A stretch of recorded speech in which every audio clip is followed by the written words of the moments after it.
con este segundo gobierno de Perón vamos a dar finalmente las interpretaciones del mismo, y si podemos, llegamos a la Revolución del 55. Creo que vamos a andar con tiempo para poder abordar todos estos temas. Les reitero y les repito que no me apuro. Cuando sea necesario vamos a apurar, pero es importante porque el concepto de peronismo que está instalado en el país, debemos conocerlo, debemos saber las distintas versiones, las distintas interpretaciones, lo que es lo que fue el peronismo, y sobre todo, fíjense ustedes, un movimiento que es derrocado en el 55 y sin embargo persiste en el tiempo, porque el gran error absoluto, hay gente que está esperando para que la incorporemos. A ver, espérenme un segundo. Vamos a ver la sala de espera. Ahí estamos admitiendo. Bien.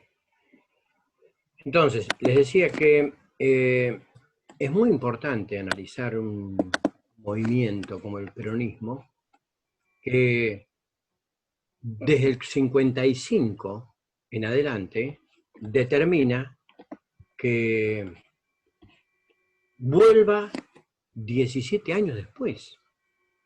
Fíjense ustedes que el gran error de los gobiernos militares que se entronizan en el país a partir del 55 fue combatir el peronismo. El peronismo va a ser proscripto, y cuanto más lo atacan, más va a crecer. Pero no vamos a hablar de eso, porque ya vamos a llegar en su momento a hablar precisamente del peronismo después del 55. Estamos en este momento en el segundo gobierno, y hay dos aspectos muy importantes que no vamos a soslayar. En primer lugar, el tema de las relaciones exteriores. Yo les había dicho que en el primer gobierno Perón había adoptado la postura de la tercera posición, o sea, no estaba ni con el capitalismo ni con el comunismo. Pero en este segundo gobierno se dan una serie de circunstancias que hacen que lo que en su momento era tomar distancia de Estados Unidos, ahora vamos a admitir a alguien más. Vamos a ver que está en la sala de espera. Bueno, ya los admitimos. Ahí está. Perfecto. En este segundo gobierno, entonces, sobre todo en el periodo del 50 al 55, en Estados Unidos asume Ike Eisenhower, y las relaciones van a ser muy estrechas, al punto que viene Milton Eisenhower, el hermano del presidente, y acá se dicta una ley de inversiones extranjeras para que pudiera venir el capital norteamericano a la Argentina.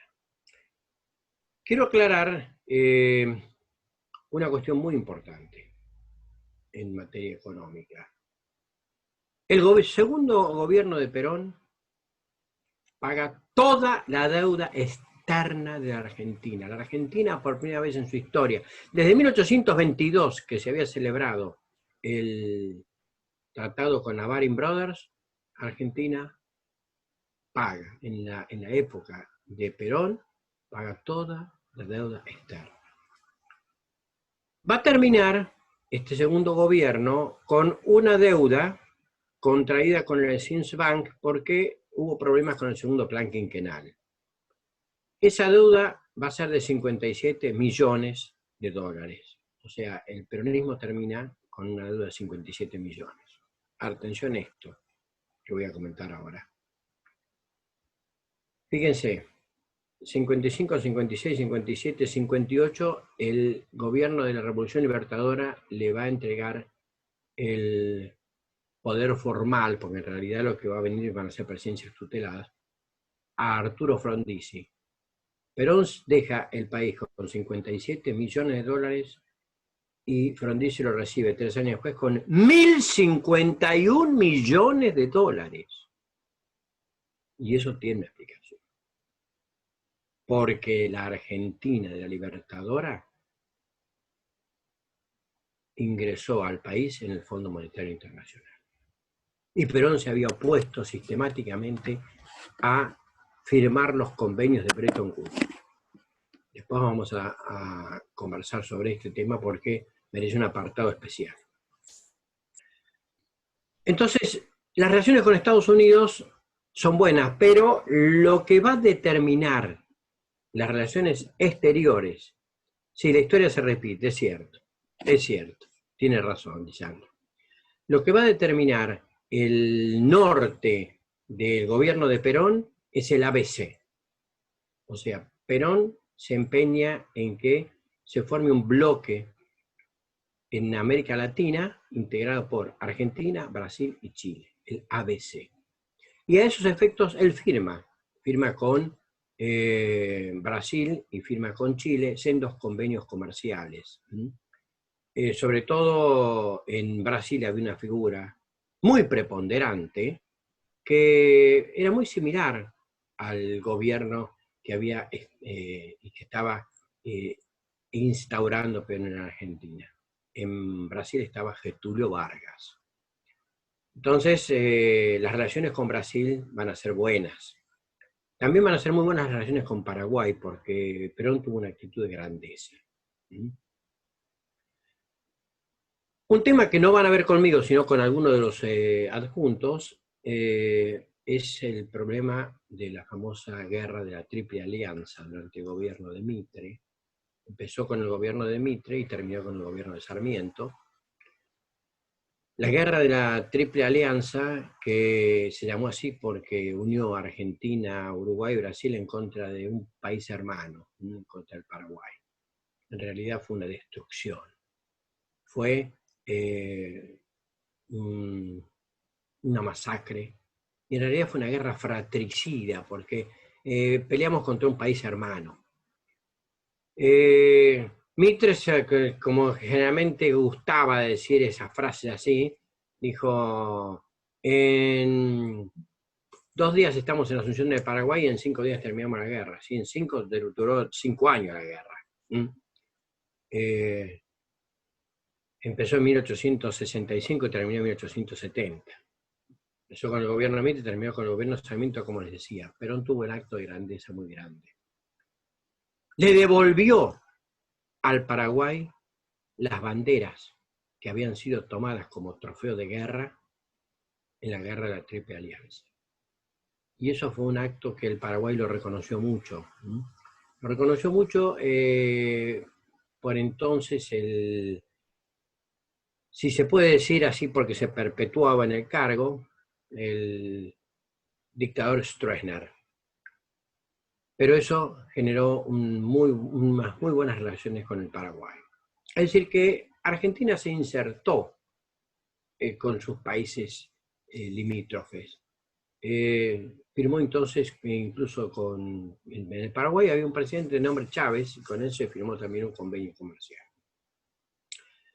En la cuestión económica es significativo lo que se va a instalar, porque entre la Primera y Segunda Guerra Mundial, yo les comenté que la Argentina adhería a un proceso de industrialización llamado el ISI, o sea, la industrialización por sustitución de importaciones. Como no podíamos recibir, con motivo de las guerras, lo que necesitábamos para fabricar acá lo que necesitábamos, valga la redundancia, entonces se empezó a fabricar acá. Bueno, en la época de Perón se comenzó con toda esta industria, que en realidad fue industria liviana prácticamente, porque había lavarropas, se fabricaron heladeras, se fabricaron también automóviles, como yo les decía, llegaron a fabricarse aviones, el famoso Pulqui, y la economía tuvo un momento muy importante con el segundo plan quinquenal, que trataba de solucionar las cuestiones de la infraestructura. Con lo que no tuvimos posibilidad fue con el tema del petróleo. Y efectivamente, A Perón se le planteó una situación. Si yo tengo que solucionar todo lo que no ha sido el mantenimiento de los yacimientos petrolíferos fiscales, desde la época en que lo había fundado Irigoyen en su primera presidencia, había fundado la Dirección General de Yacimientos Petrolíferos Fiscales, en el gobierno de Alvear, que es el que sigue a Frondizi, por sugerencia de Tomás Le Breton, que era el ministro de Agricultura de Alvear, lo designan al general Mosconi. El general Enrique Mosconi va a llevar adelante yacimientos petrolíferos fiscales y va a lograr una batalla impresionante contra la Standard Oil y la Royal Dutch, y va a lograr que baje el precio de la nafta y del fuel oil en Argentina. Perón vuelve otra vez con este tema. No era posible invertir tanto para solucionar los problemas de explotación y sobre todo de destilería, de refinado del petróleo en la Argentina. Entonces decide firmar un convenio, un preconvenio, porque en realidad luego eso se iba a ventilar en el Congreso, con la Standard Oil de California, o sea, con los Rockefeller. La cuestión es que se planteaba lo siguiente: por 40 años se le daba la posibilidad al Standard Oil de California de que explotara el petróleo de Argentina. Pero atención con esto, el 50% de lo que se sacaba era para YPF. Y lo primero que se hacía era lograr el autoabastecimiento interno. Y recién después se exportaba lo que sobraba. Fue terrible la campaña en contra de este convenio, sobre todo de quien después va a borrar con el codo lo que escribió con la mano, es decir, el doctor Arturo Frondizi, quien desde su banca de diputados en el Congreso fustigó terriblemente. Y había un profesor en la Facultad de Derecho que se llamaba Silenzi de Stagni, que daba derecho minero, y que también hizo una diatriba tremenda en contra de este contrato del Standard Oil. La cuestión entonces es que, en síntesis, finalmente el mismo Perón dijo, bueno, no se va a firmar, no se va a discutir, no se va a tratar, y no se trató ni se firmó.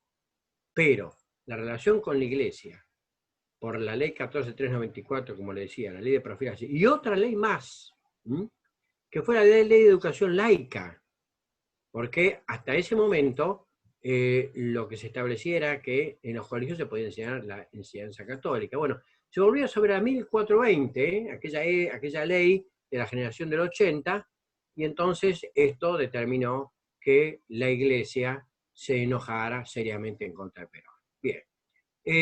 Los hechos que van a determinar las cuestiones de conflicto, en realidad las voy a tratar después de que les comente lo siguiente. Al término de ese primer capítulo del libro, de este tercer libro, yo le pongo las distintas interpretaciones sobre el peronismo.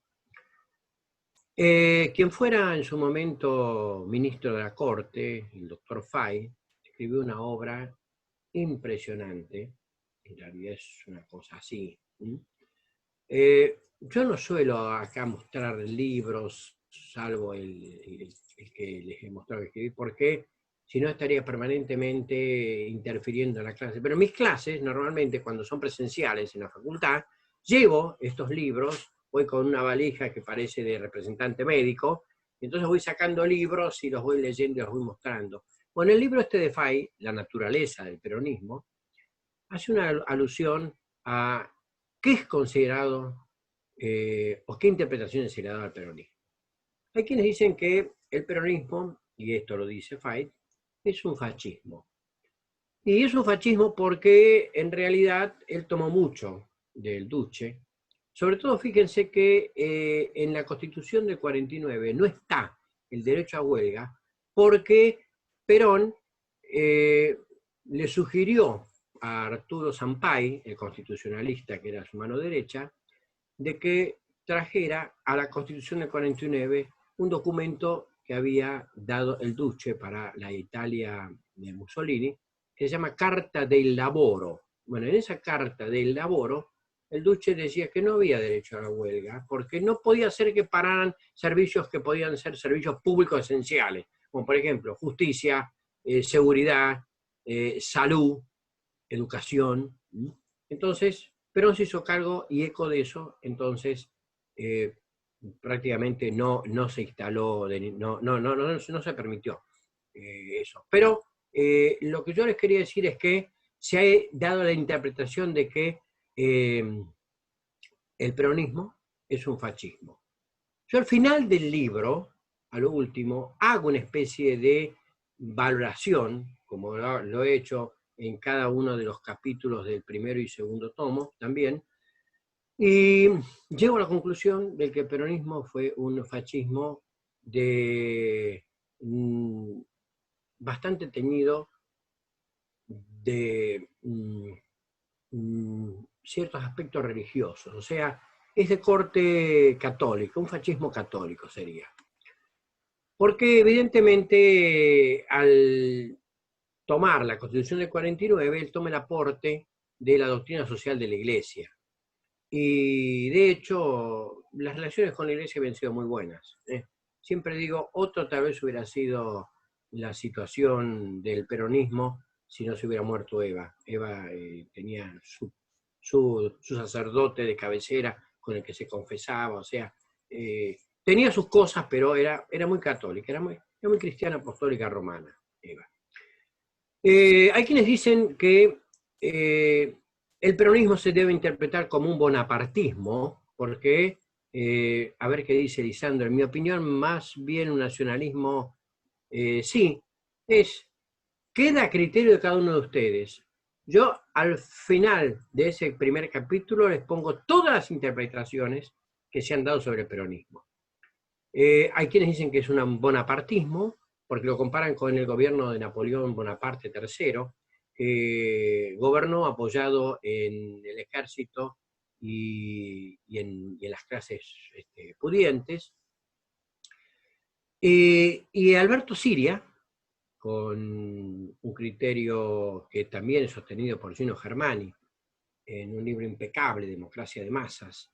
O sea, todo esto es importante también analizarlo desde la óptica de la sociología. Y yo tengo un respeto muy grande por alguien que quiero muchísimo, ya lamentablemente fallecido, y que presentó el libro de la Argentina Posterior en la Facultad de Derecho, el doctor Bernardo Artiguelongue, a quien hoy hago un homenaje en esto, que voy a decir, porque él me lo obsequió el libro y me dijo, Julio, con esto vas a entender muchas cosas del peronismo, cuando me obsequió el libro de Gino Germani. Para Gino Germani, tanto como para Alberto Siria, en realidad el peronismo es un populismo. Y este populismo se justificaba para la época, porque había que darle carta de ciudadanía a las masas. Y entonces el populismo es esto que va a generar como una especie de idilio entre el líder y las masas trabajadoras. Fíjese que acá hay una situación que se refleja en este segundo gobierno, porque el que era gobernador de la provincia de Buenos Aires era la mano derecha de Perón en el primer gobierno. Era el general Domingo Mercante. Gozaba de una popularidad increíble. Sin embargo, en el segundo gobierno lo va a sacar a Mercante y lo va a poner a Loe. Este populismo, bueno, cuando Mercante era gobernador, lo había designado como presidente del Banco de la Provincia de Buenos Aires a esta gran eminencia de la historia reciente de la Argentina, Arturo Jaureche, que también siempre les digo, cuando tengan posibilidad de manotear algún libro de Jaureche en alguna librería o esas casas de venta de libros viejos, no dejen de comprar Profetas del Odio y la Yapa, El medio pelo en la sociedad argentina, o Manual de sonceras argentinas, que son libros de Arturo Jaureche. Bueno, Jaureche integraba Forja y juntamente con Scalabrini Ortiz el cual hay dos obras impecables, Política Británica en el Río de la Plata e Historia de los Ferrocarriles Argentinos. Entonces, Jauretche dijo que en este segundo gobierno, evidentemente las cosas se complicaron mucho, y se complicaron porque la idea era no llevarle problemas a Perón. Entonces, dice Jauretche, estos son los problemas que tiene el populismo. No hay que llevarle problemas al líder, sin embargo, los problemas esconden la realidad, y la realidad está, y la realidad hay que afrontarla. Y la realidad la tenía que afrontar Perón. Y uno de esos problemas sucedió con el ministro Méndez San Martín, que era el ministro de Educación, porque se crea la UES, la Unión de Estudiantes Secundarios, y entonces se empezó a adoctrinar la juventud. Ya cerca de la muerte de Perón, de Eva, perdón, cerca de la muerte de Eva Perón, el 17 de julio, días antes, ella fallece el 26 de julio, se dispone por decreto presidencial que el libro La razón de mi vida era libro de enseñanza obligatoria en las escuelas primarias y también se utilizaba en las escuelas secundarias. Entonces, fue un error, hasta para el mismo peronismo considera que fue un error imponer un libro. O sea que evidentemente se estaba generando ese populismo. Por lo tanto, analícese de una óptica o de la otra. Tienen por un lado fascismo, por otro lado tienen bonapartismo, por otro lado tienen populismo, y bueno, y hay quienes dicen que también estuvo teñido de cierto nazismo. Por eso yo les decía a ustedes que les voy a preguntar y les pido que lean la doctrina de la defensa nacional. Porque después vamos a ver, cuando llega al gobierno Ilia, qué personaje aparece en escena. El general en jefe del ejército, Juan Carlos Onganía. El general Onganía es el que va a introducir en la Argentina la doctrina de la seguridad nacional. Entonces, ¿cómo va a cambiar? Porque la doctrina de defensa nacional era una doctrina industrialista, era una doctrina donde las Fuerzas Armadas, como el mismo Perón decía, y lo repito, lo que dije, porque es importante, las Fuerzas Armadas son solo un instrumento de la nación en armas, porque el libro de cabecera de él era La nación en armas del mariscal Colmar van der Goltz. También él había estado en Europa, como yo les comenté, y había leído a Clausewitz, El arte de la guerra, también había escuchado las lecciones del conde Schlieffen, o sea, que Perón tenía una formación muy grande. Perón leía los clásicos, Platón, Aristóteles, o sea, incluso hasta el príncipe de Maquiavelo, la Divina Comedia de Dante Alighieri. O sea, era un hombre que tenía una formación impresionante. Pero no cabe duda de que el ministro Méndez San Martín armó un escándalo muy grande con el tema de la UES. Hasta incluso se lo vinculó sentimentalmente a Perón con una estudiante secundaria, una alumna llamada Nelly Rivas. Bueno, les traigo hasta los detalles para que ustedes vean que todo ha sido debidamente analizado y estudiado por incluso autores extranjeros. La cuestión entonces es que queda a criterio de ustedes el análisis de todo lo que tiene que ver con la naturaleza del peronismo. Vamos a los hechos que van a desencadenar entonces en la revolución del 55, que merecen un análisis un poquitito más fino. No simplemente decir, se produjeron 2 o 3 cosas y vino la revolución. ¿Cuál era la situación del país a mediados de 1955? En primer lugar, en lo económico había una baja inflación, había satisfacción en la gente por el gobierno de Perón, los beneficios sociales eran muchos y eso generaba un verdadero estado de bienestar. No cabe ninguna duda que Perón, a través de lo que había pasado en Estados Unidos, había instalado en Argentina un estado de bienestar. En lo social había muchos subsidios del gobierno al transporte, a los alimentos. A través de la Fundación Eva Perón se construyó mucho. Fíjese, todo Chapalmalal se hizo por la Fundación Eva Perón y de esta manera muchos chicos que no conocían el mar, que no conocían Mar del Plata, pudieron venir gracias a la Fundación Eva Perón. El hospital que tenemos, el Hospital Allende, que es el hospital regional de Mar del Plata, se debe a la Fundación Eva Perón. Hubo muchas construcciones y obras públicas que se hicieron en Córdoba. En lo que respecta a lo político, hay una serie de situaciones que van a conducir precisamente al golpe militar. Bien, lo primero que tenemos es la separación de la Iglesia y el Estado.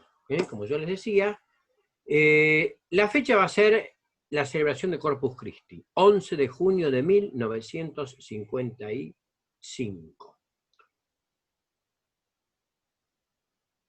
Fíjense que la catedral está prácticamente así en Crujo, en la Casa de Gobierno. O sea que la Plaza de Mayo fue el epicentro de la celebración de Corpus Christi. Banderas del Vaticano y banderas argentinas y dos obispos, o dos prelados de la iglesia, Monseñor Tato y Monseñor Novoa, que cuando termina la celebración de Corpus Christi, y dijeron de todo en contra de Perón y el avance del Estado en relación a la Iglesia y el enfrentamiento que originaban.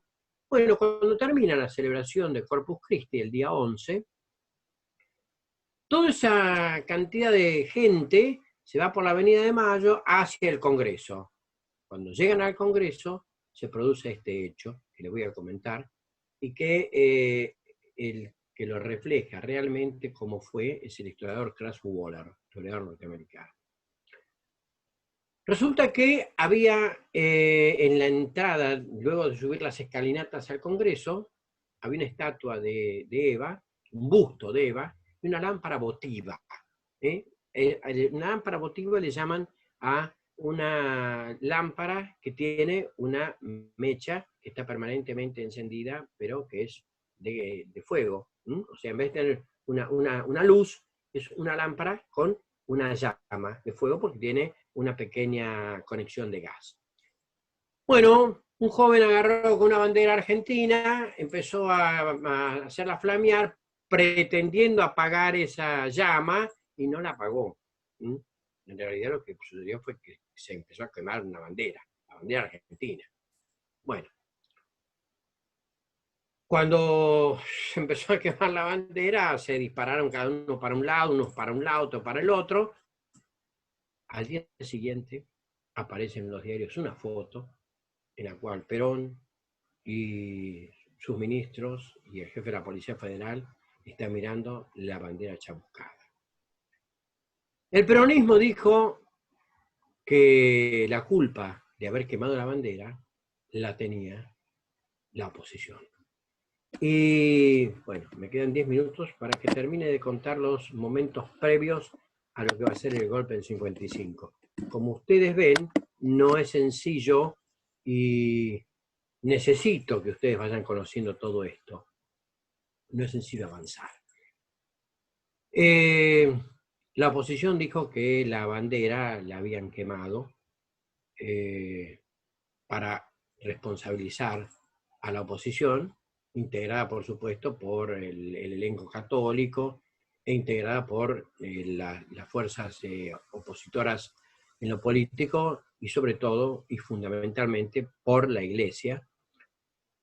La cuestión entonces es que se inventó el cuerpo del delito, porque la verdad es que la bandera no apareció nunca, pero se agarró una bandera argentina y se la quemó, se la chamuscó, y después se supo eso, y la foto que apareció en el diario era la foto de la bandera. A eso se sumaban otras cosas más, que había sido expropiado. Expropiado el diario de La Prensa, miren cómo se vuelve.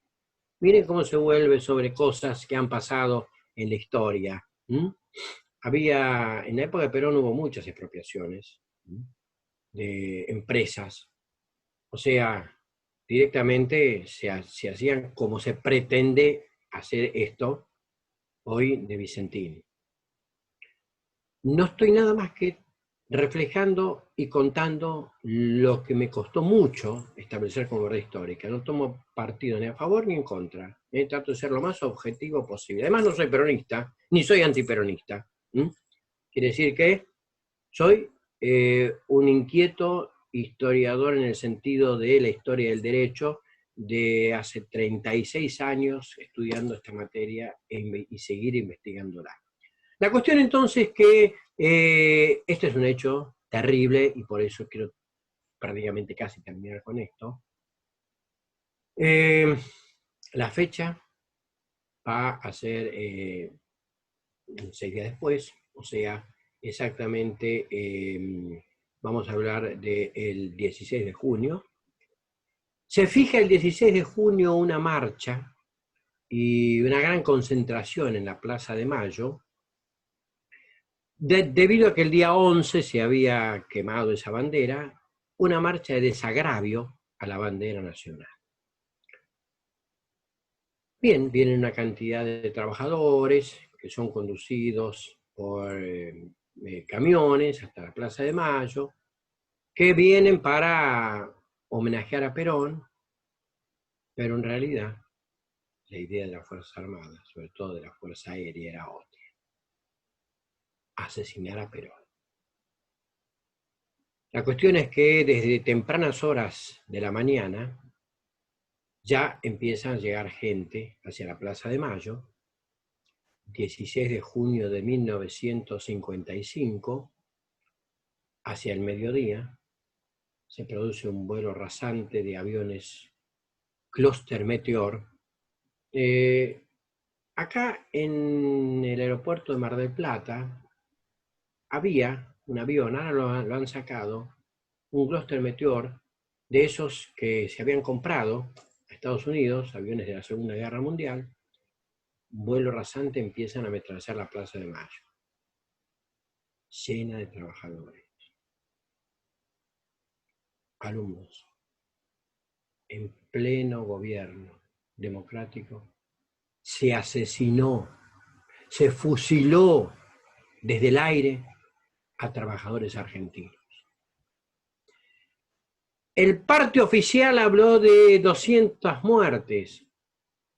A fuera de sinceridad, fueron más de 2000. Fue una masacre, fue una masacre. Fue innecesario que la Fuerza Aérea bombardeara, que la Fuerza Aérea acribillara en la Plaza de Mayo a pobres trabajadores. Pero no había sido noticiado de esto y se escapó por un túnel subterráneo que había desde la Casa de Gobierno hasta el Ministerio de Defensa, y todavía enfrente de la Plaza de Mayo, que están las paredes de mármol negro del ministerio, se ven los restos o los impactos de las balas de los aviones Gloster Meteor.